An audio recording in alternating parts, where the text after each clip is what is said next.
എല്ലാവർക്കും ക്രിസ്തയേശുവിൽ എന്റെ സ്നേഹവന്ദനം. ഞാൻ നിങ്ങളുടെ ക്യാപ്റ്റൻ സാജൻ ജോൺ. അനുഗ്രഹിക്കപ്പെട്ട ഈ പ്രഭാതത്തിൽ ഞാൻ നൽകുവാൻ ആഗ്രഹിക്കുന്ന ചിന്ത ഒരു ഉദാഹരണത്തിൽ നിന്ന് തുടങ്ങുകയാണ്. ഞാൻ ഏതെങ്കിലും ഒരു യാത്രയ്ക്ക് വേണ്ടി ഒരുങ്ങി നിൽക്കുമ്പോൾ എൻ്റെ പ്രിയപ്പെട്ട കുഞ്ഞുങ്ങൾ എൻ്റെ അടുക്കൽ വന്ന് പോയി വരുമ്പോൾ ഞങ്ങൾക്ക് എന്ത് കൊണ്ടുവരും എന്ന് ചോദിക്കാറുണ്ട്. ഞാൻ എന്തെങ്കിലും ഒന്ന് ഓഫർ ചെയ്യും. അപ്പോൾ അവർ കൈ നീട്ടിയിട്ട് പറയും, കഴിഞ്ഞ ദിവസത്തെ പോലെ ആകരുത്, ഒന്ന് പ്രോമിസ് ചെയ്തിട്ട് പോണേ.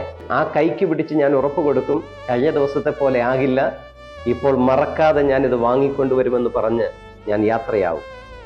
പിറ്റേ ദിവസം രാവിലെ പതിവ് പോലെ ഇതൊക്കെ മറന്ന് ഞാൻ എൻ്റെ ഭവനത്തിലേക്ക് വരുമ്പോൾ ദൂരത്ത് നിന്ന് എന്നെ കണ്ട കുഞ്ഞുങ്ങൾ ഓടി എൻ്റെ അടുക്കിലേക്ക് വരും.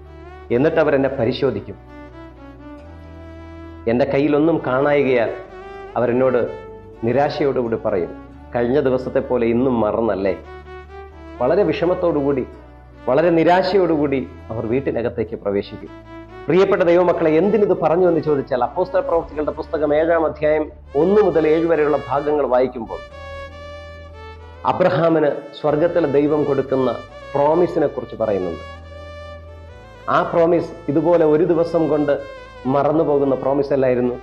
2 ദിവസം കൊണ്ടോ 3 ദിവസം കൊണ്ടോ 10 ദിവസം കൊണ്ടോ 100 ദിവസം കൊണ്ടോ 200 ദിവസം കൊണ്ടോ മറന്നു പോകുന്ന പ്രോമിസ് അല്ലായിരുന്നു. 100 വർഷമല്ല, 200 വർഷമല്ല, 400 സംവത്സരം കഴിഞ്ഞിട്ടും മറന്നു പോകാത്ത പ്രോമിസ് ആയിരുന്നു.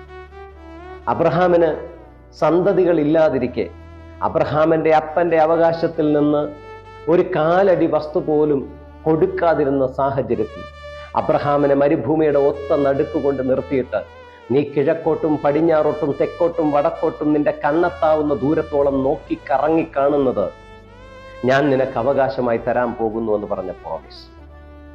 മാത്രവുമല്ല, അബ്രഹാമേ, നിന്റെ സന്തതികൾ ആകാശത്തിലെ നക്ഷത്രം പോലെയും ഭൂമിയിലെ മണൽത്തരികൾ പോലെയും ഇവിടെ വർദ്ധിക്കും. അവർ 400 സംവത്സരം മിസ്രയീമിന്റെ അടിമത്വത്തിൽ പാർക്കും. അവരെ അവിടെ നിന്ന് ഞാൻ വിടുവിച്ചു കൊണ്ടുവരും.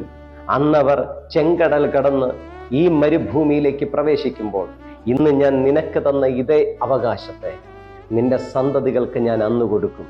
പ്രിയപ്പെട്ടവരെ, ഒന്ന് ചിന്തിച്ചു നോക്കിയേ.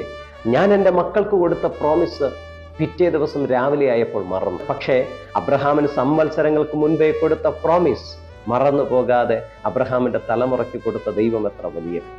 പ്രിയപ്പെട്ട ദൈവമക്കളെ, എന്നോടും നിന്നോടുമുള്ള വാഗ്ദത്തം സ്വർഗത്തിലെ ദൈവം മറക്കുകയില്ല.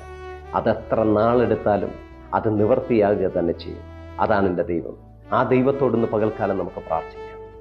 ഞങ്ങളെ കരുണയോടെ സ്നേഹിക്കുന്ന ദൈവമേ, സ്വർഗസ്ഥ പിതാവേ, ഈ നല്ല പ്രഭാതത്തിനായി ഞങ്ങൾ അങ്ങേ സ്തുതിക്കുന്നു. കർത്താവേ, ഞങ്ങൾ പലർക്കും കൊടുക്കുന്ന പ്രോമിസ് നിമിഷങ്ങൾ കഴിയുമ്പോൾ മറന്നു പോകുന്നവരാണ്. എന്നാൽ കർത്താവേ, നീ ഞങ്ങൾക്ക് ചെയ്യുന്ന വാഗ്ദത്തം, നീ ഞങ്ങൾക്ക് ചെയ്യുന്ന പ്രോമിസ് ഒരു കാലത്തും മറന്നു പോകാതെ കർത്താവെ തക്ക സമയത്ത് ഞങ്ങൾക്ക് വേണ്ടി ചെയ്യുന്ന വലിയ കൃപയ്ക്കായി സ്തുതിക്കുന്നു. തലമുറകളിലേക്ക് അത് വ്യാപരിപ്പിക്കുന്ന വലിയ കൃപയ്ക്കായി സ്തുതിക്കുന്നു. കർത്താവ്, ഇന്ന് പകൽക്കാലം മനോഭാരത്തോടുകൂടി ഇരിക്കുന്ന ആരെങ്കിലും ഉണ്ടെങ്കിൽ, വാഗ്ദത്തം ചെയ്തവൻ വിശ്വസ്തനാണെന്ന് മനസ്സിലാക്കി ആ കർത്താവിൻ്റെ സന്നിധിയിൽ വിലപ്പെട്ട അനുഗ്രഹങ്ങളെ പ്രാപിപ്പാൻ സ്വർഗമിടയാക്കണമെന്ന് പ്രാർത്ഥിക്കുന്നു. കർത്താവ് പ്രാർത്ഥന ശ്രദ്ധ വെച്ച് കേട്ടതിനായി സ്തുതിക്കുന്നു. മാനവും മഹത്വവും എടുക്കണം. യേശു ക്രിസ്തുവിന് അധികാരമുള്ള നാമത്തിൽ തന്നെ പിതാവേ, ആമേൻ.